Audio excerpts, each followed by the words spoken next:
Hello दोस्तों, स्वागत है आपका एक नए क्लास में। कल हम लोगों ने कंप्यूटर स्टार्ट की थी यूनिट, एक छोटी सी यूनिट है, ठीक है, जिसमें हम लोग पहुंच गए थे पेरिफेरल्स पे, यानी इनपुट डिवाइसेस के बारे में आज हम पढ़ने वाले हैं। ठीक उसी के आगे कंटिन्यू कर रहे हैं। तो किसी ने अगर नहीं देखा है तो पहले उस वीडियोस को जाके आप देख लीजिएगा। बाकी टेलीग्राम पे आप पूरी पीडीएफ कल आपको ये मिल जाएगी, शेयर कर दी जाएगी, ठीक है सर। टेलीग्राम पे जाके BDKDN सर्च करिए और BDKDN BSc दोनों को आप ज्वाइन कर लीजिए। बहुत ही आसानी से आपको पीडीएफ नोट्स वगैरह मिलते रहेंगे सर। तो इनपुट डिवाइसेस क्या होते हैं, यहां तक हमने पढ़ा दिया था आपको। इनपुट का मतलब क्या होता है, निर्गत, देना। आउटपुट मतलब मिलना हमें। तो कंप्यूटर को जिन डिवाइसेस के द्वारा हम कोई इंफॉर्मेशन देंगे, जैसे भैया माउस है, इंफॉर्मेशन देंगे हम। कीबोर्ड है, इंफॉर्मेशन देंगे, ठीक है। हमें मिलेगा कैसे, प्रिंटर से हमें मिली इंफॉर्मेशन, स्क्रीन पे हमें चीजें दिखाई दी। यानी ओवरऑल क्या है, रॉ डेटा को, क्या लिखा हमने, रॉ डेटा को कंप्यूटर, रॉ मतलब कच्चा डेटा होता है, कंप्यूटर में अपलोड करने के लिए जिन डिवाइसेस का प्रयोग करते हैं उन्हें इनपुट डिवाइसेस कहते हैं। कुछ इनपुट डिवाइसेस जो है वो निम्न है। पहला कौन सा हो गया भाई, कीबोर्ड हो गया। कीबोर्ड सबने देखा है, ये एक टाइपराइटर के समान दिखाई देता है। There are many keys on it, जिसमें कई सारी कीज होती हैं। कौन कौन सी हैं वो, जैसे न्यूमेरिक की होती है, नंबर जिनमें लिखे होते हैं। फंक्शन कीज होती हैं, F1 F2 F12 तब आपने देखी होंगी। अल्फाबेट कीज होती हैं। स्पेस बार कीज नहीं होती, की होती है, एक ही होती है स्पेस बार, जो बड़ी वाली की होती है, ठीक है सर। फिर आ गई माउस की बात। It looks like a mouse, ये एक चूहे की तरह दिखाई देता है। कैसा होता है, it is a pointing device, ये एक पॉइंटिंग डिवाइस होता है, ठीक है। With the help of mouse we can draw figure, इसकी सहायता से हम क्या कर सकते हैं, चित्र वगैरह बना सकते हैं सर, ठीक है। उसके बाद आप देखिए OMR होती है। OMR का मतलब ऑप्टिकल मार्क रीडर। कोई ऑप्टिकल, कोई प्रकाश का कोई मार्क, मार्क का मतलब क्या होता है, निशान। ऑप्टिकल मतलब प्रकाश, रीडर मतलब उसे पढ़ ले सर, ठीक है। तो ये पेपर पर बने पेन या पेंसिल के मार्क को पहचान सकता है आसानी से। ऐसे ही OMR के बाद क्या होता है, OCR। OMR तो आपने देखा हुआ अभी सर, OMR कहां देखा आपने, बताइए फटाफट।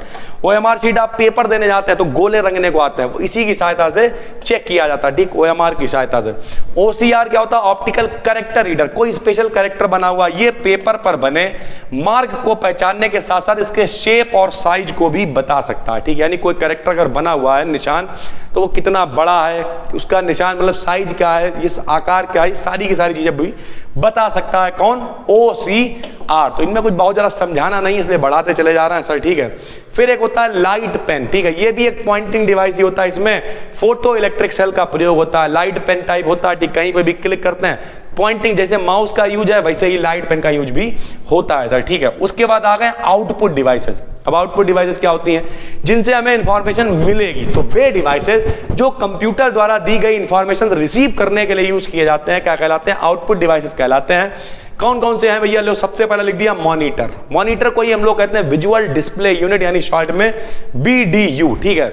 यह टेलीविजन की स्क्रीन के समान दिखाई देता है। हम इंफॉर्मेशन की सॉफ्ट कॉपी को मॉनिटर पर देख सकते हैं सर, ठीक है।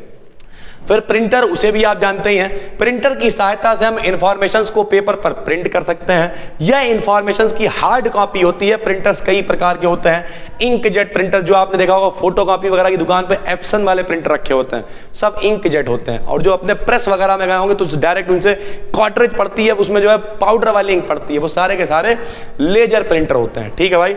फिर क्या हो गया, सॉफ्टवेयर पे हम लोग आ जाते हैं, ठीक है। सॉफ्टवेयर क्या होता है भैया, सॉफ्टवेयर का ही तो पूरा खेल है। अगर लोग कहते नहीं कि हमारे कंप्यूटर का सॉफ्टवेयर ही उड़ गया, मोबाइल का सॉफ्टवेयर ही उड़ गया, यानी कितना भी अच्छा हार्डवेयर हो, कितनी भी चीज, सब कुछ है, हार्डवेयर और सॉफ्टवेयर पैरेलल है भाई, ठीक है। मान लिया अगर आपके पास जो है हार्डवेयर बहुत बेहतरीन है, बहुत बेहतरीन, मार उठा के आपने उठा के पटका, कुछ नहीं हो रहा, लेकिन जब उसे चलाने बैठे तो वो हैंग कर रहा है, सॉफ्टवेयर ही बेकार है। तो हार्डवेयर अच्छा होना चाहिए, ठीक है। इसे ये पैनल है, ठीक है, काफी इस पे भी अगर इस तरीके से मार के उन्होंने दिखाया, हमें, हम नहीं मारेंगे, ठीक, क्योंकि भैया बड़ी मुश्किल से ले पाए, लेकिन इसका हार्डवेयर अच्छा है, लेकिन अब ये चले ही ना, हम PDF लाए, खुले ही ना, हैंग करे, तो फिर ऐसे हार्डवेयर का भी क्या होगा सर, ठीक है। सॉफ्टवेयर भी अच्छा होना चाहिए मेरे भाई, ठीक है सर। तो कुल मिलाकर सॉफ्टवेयर क्या है, सॉफ्टवेयर एक प्रोग्राम्स का सेट है जो कंप्यूटर सिस्टम की प्रॉपर फंक्शनिंग के लिए रिक्वायर्ड होता है। यानी कंप्यूटर सिस्टम की अगर फंक्शनिंग होनी है तो किसकी सहायता से होगी, सॉफ्टवेयर की सहायता से। इसके कुछ एग्जांपल्स निम्न है। क्या एग्जांपल्स हैं भैया, जे लो। सबसे पहला है सिस्टम सॉफ्टवेयर। क्या है, सिस्टम सॉफ्टवेयर। कुछ मान लिया सिस्टम सॉफ्टवेयर बनाए जाते हैं, जैसे मैंने लिख दिया, सिस्टम सॉफ्टवेयर में वो प्रोग्राम्स होते हैं जो कंप्यूटर की प्रॉपर फंक्शनिंग के लिए काम करते हैं। जैसे मान लिया हमने लिख दिया भैया नंबर 1 ऑपरेटिंग सिस्टम। अब ऑपरेटिंग सिस्टम पे ही तो सारी, जैसे विंडोज एक ऑपरेटिंग सिस्टम है, एंड्रॉइड एक ऑपरेटिंग सिस्टम है, जो एप्पल वाले होते हैं उनका iOS अपना एक ऑपरेटिंग सिस्टम है, ठीक है सर। तो ऑपरेटिंग सिस्टम डिस्क में स्टोर इंस्ट्रक्शंस को प्राइमरी मेमोरी में लोड कराता है। ऑपरेटिंग सिस्टम के अन्य कंपोनेंट कंप्यूटर के डिफरेंट पार्ट के द्वारा डेटा के फ्लो को कंट्रोल करते हैं। यह अन्य पेरीफेरल डिवाइसेस, पेरीफेरल में PH होगा, यहाँ पे स्पेलिंग मिस्टेक थी सर, ये हमने आपको कल भी बताया था, जो बच्चे पढ़ रहे थे उन्होंने उम्मीद करते हैं सही कर लिया होगा, ठीक। डिवाइसेस लाइक प्रिंटर, मॉडेम क्या होता है, नेट वगैरह जिससे कनेक्ट होते हैं, इसमें भी पीछे लगा हुआ, ठीक है। ETC की प्रॉपर फंक्शनिंग को भी कंट्रोल करता है सर, ठीक है। अब मोस्ट कॉमन ऑपरेटिंग सिस्टम तो यही है भैया, नंबर 1 विंडोज हो गया, लाइनेक्स हो गया, यूनिक्स हो गया, MS-DOS पहले चला करता था, ठीक। ये सारे के सारे मोस्ट कॉमन ऑपरेटिंग सिस्टम हैं। उसके बाद इसी के अंदर आता है इंस्ट्रक्शन इंटरप्रेटर्स। सॉफ्टवेयर में ये पहला ऑपरेटिंग सिस्टम है।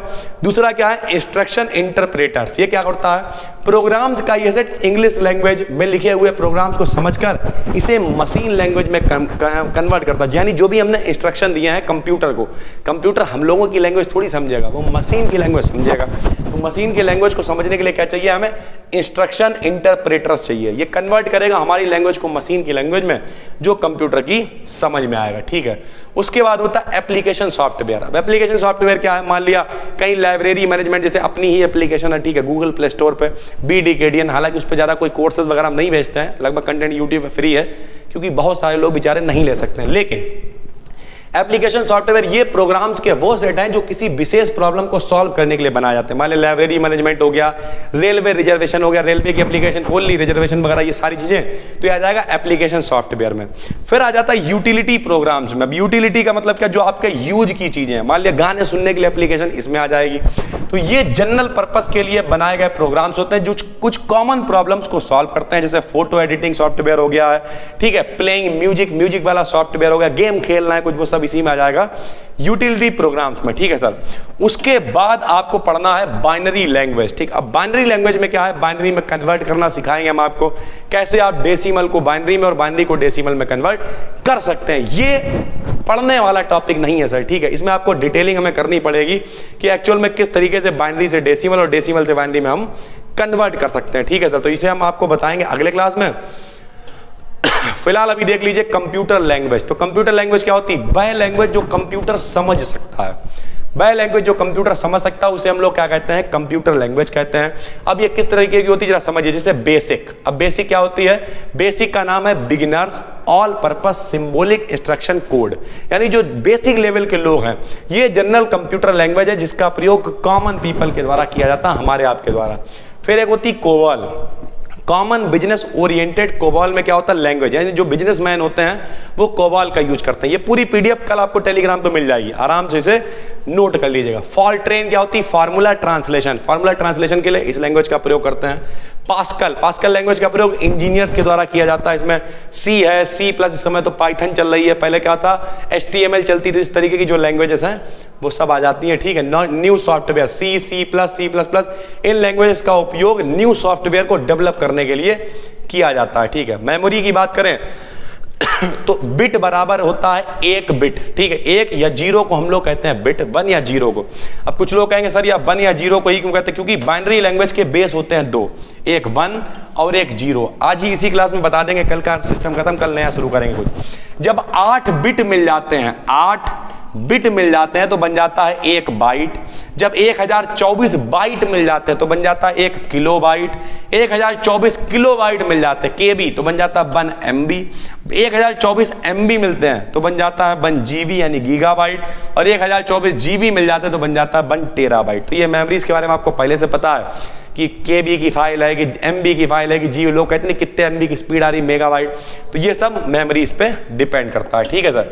उसके बाद 2 चीजें इसमें और हैं, नोट्स तो आपको मिल ही जाएंगे, हम आपको कन्वर्ट करना सिखा दे रहे हैं कि बाइनरी टू डेसिमल कैसे कन्वर्ट करते हैं। बाकी सब आपको PDF में मिल जाएगा। अभी हम आपको सिखा दे रहे हैं कैसे कन्वर्ट करते हैं बाइनरी टू डेसिमल में। देखिए सर, मान लिया कहीं पे लिखा हो छोटा सा, यहाँ लिखा हुआ है 24। सब लोग ध्यान से देखेंगे, समझेंगे तो आराम से समझ में आ जाएगा। भैया बाइनरी का मतलब होता है 2, द्वि आधारी, जिसका आधार 2 होता है उसे कहते हैं बाइनरी। क्या कहते हैं, बाइनरी। तो हम लोग 2 से भाग दिया करेंगे हमेशा, ध्यान से सुनिए। ये जो 24 लिखा हुआ है ये दशमलव में लिखा हुआ, काय में लिखा हुआ है? दशमलव में। क्यों? क्योंकि 0 1 2 3 4 5 6 7 8 9 10 संख्याएं होती हैं टोटल 0 से 9 तक, फिर रिपीट होनी शुरू हो जाती है, तो इसका आधार होता है 10। ठीक, लेकिन जब 0 और 1 की जो कंप्यूटर भाषा समझता है उसे कहते हैं बाइनरी। आपको पीडीएफ में मिलेगा, ठीक है। उसका आधार होता है 2। क्या करना है? 2 से भाग देते रहना आपको। 2 1 कम 2, 2 दूनी 4। अगर पूरा कट जाएगा तो 0 उतारेंगे। 2 से काटा, फिर 2 छंग 12, फिर 0 उतार लिया। 2 3 6, फिर 0 उतार लिया। 2 1 कम 2। अब देखिए पूरा नहीं कटा, 1 बच गया तो यहां उतार दिया। जो आखिरी में 1 बचेगा वो भी उतार देंगे, और नीचे से ऊपर की तरफ लिख देंगे। क्या आया भैया? 1 1 0 0 और 0। यानी इस तरीके से 24 कन्वर्ट हो गया काय में 11,000 में। तो अगर आपसे कोई कहे 11,000 नहीं है, जैसे पढ़ेंगे 1 1 0 0 0, ठीक है। तो अगर आपसे कोई कहे डेसिमल को बाइनरी में कन्वर्ट करो, तो जो डेसिमल है बाइनरी में कैसे कन्वर्ट करेंगे? 2 से भाग देते रहेंगे, जब तक पूरा कटेगा तो 0 लिखेंगे, नहीं कटेगा तो 1 लिखेंगे, आखिरी का बचा हुआ 1 लिखेंगे, और नीचे से ऊपर की तरफ उतार देंगे। अगर उल्टा आ जाए कि भैया 1 0 0 0 को आपको कन्वर्ट करना है 24 में, कोई दिक्कत नहीं है, जो आपको दे रखा उसे लिख लेना, सबके नीचे 2 लिख देना। क्या लिख देना? 2। अब देखो भैया यहां से पावर लिखना 0 1 2 3 4, ऐसे करके उल्टी पावर लिख देना। जो 0 से गुणा होगी तो 0 हो जाएगा, 0 से गुणा होगी 0 हो जाएगा, बस ये 2 बचे। 2 की पावर 3 बार, 2 दूनी 4 दूनी 8 आएगा। इसका पढ़ो, 2 दूनी 4 दूनी 8 दूनी 16 आएगा।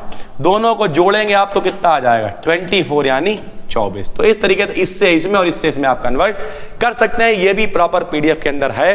कल सुबह यहाँ पे जब व्यक्ति आएंगे हमारे जो ऑफिस में काम वगैरह करते हैं, तब उनसे हम कह देंगे कि भैया ये पीडीएफ टेलीग्राम पे शेयर कर दी जाए। फिलहाल कंप्यूटर पूरी यूनिट आपकी खत्म हो गई है, उम्मीद करते हैं।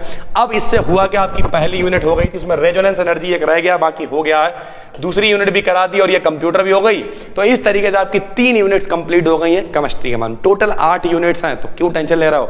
स्पीड बहुत तेजी में बढ़ाने वाले हैं, सारे नोट्स वगैरह आपको प्रोवाइड करा देंगे 10 15 20 दिनों के अंदर। मस्त होके पढ़िए। हम मिलते हैं आपसे एक और नई वीडियो में, तब तक के लिए धन्यवाद।